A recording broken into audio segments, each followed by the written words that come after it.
Hello, I'm Severin Suzuki speaking for ECHO, the Environmental Children's Organization. We're a group of 12 and 13-year-olds trying to make a difference.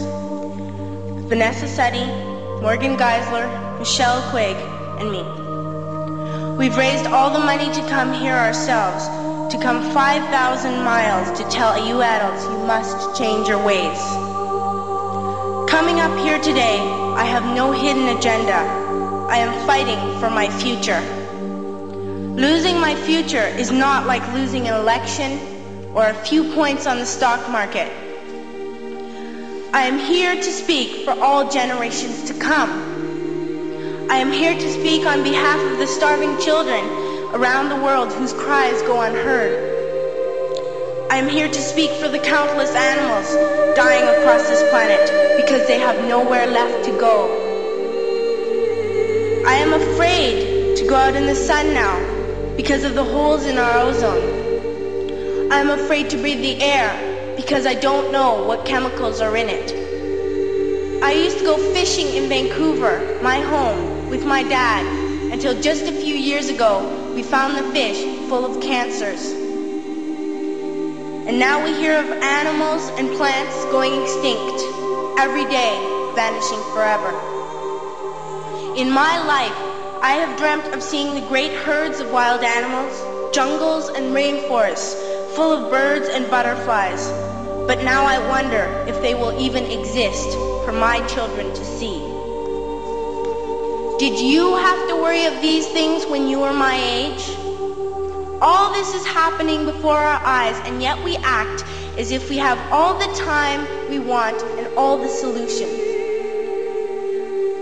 I'm only a child and I don't have all the solutions. But I want you to realize neither do you. You don't know how to fix the holes in our ozone layer. You don't know how to bring the salmon back up a dead stream. You don't know how to bring back an animal now extinct. And you can't bring back the forest that once grew where there is now a desert. If you don't know how to fix it, please stop breaking it. Here, you may be delegates of your government, business people, organizers, reporters, or politicians, but really, your mothers and fathers, sisters and brothers, aunts and uncles, and all of you are someone's child. I'm only a child, yet I know we are all part of a family, 5 billion strong, in fact, 30 million species strong. And borders and governments will never change that. I'm only a child, yet I know we are all in this together and should act as one single world towards one single goal. In my anger, I am not blind, and in my fear, I am not afraid of telling the world how I feel. In my country, we make so much waste. We buy and throw away, and yet northern countries will not share with the needy. Even when we have more than enough, we are afraid to share.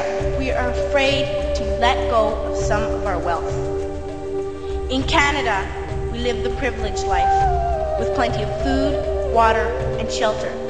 We have watches, bicycles, computers, and television sets. The list could go on for 2 days. 2 days ago, here in Brazil, we were shocked when we spent time with some children living on the streets. This is what one child told us. I wish I was rich. And if I were, I would give all the street children food, clothes, medicines, shelter, and love and affection. If a child on the streets who has nothing is willing to share, why are we who have everything still so greedy? I can't stop thinking that these are children my own age, that it makes a tremendous difference where you are born. That I could be one of those children living in the favelas of Rio. I could be a child starving in Somalia, or a victim of war in the Middle East, or a beggar in India. I am only a child, yet I know if all the money spent on war was spent on finding environmental answers, ending poverty, and finding treaties what a wonderful place this earth would be. At school, even in kindergarten, you teach us how to behave in the world.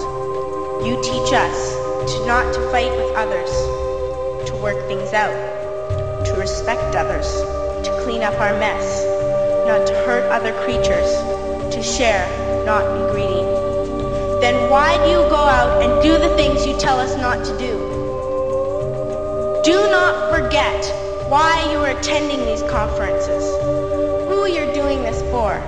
We are your own children. You are deciding what kind of world we are growing up in. Parents should be able to comfort their children by saying, everything's going to be all right. It's not the end of the world, and we're doing the best we can. But I don't think you can say that to us anymore. Are we even on your list of priorities?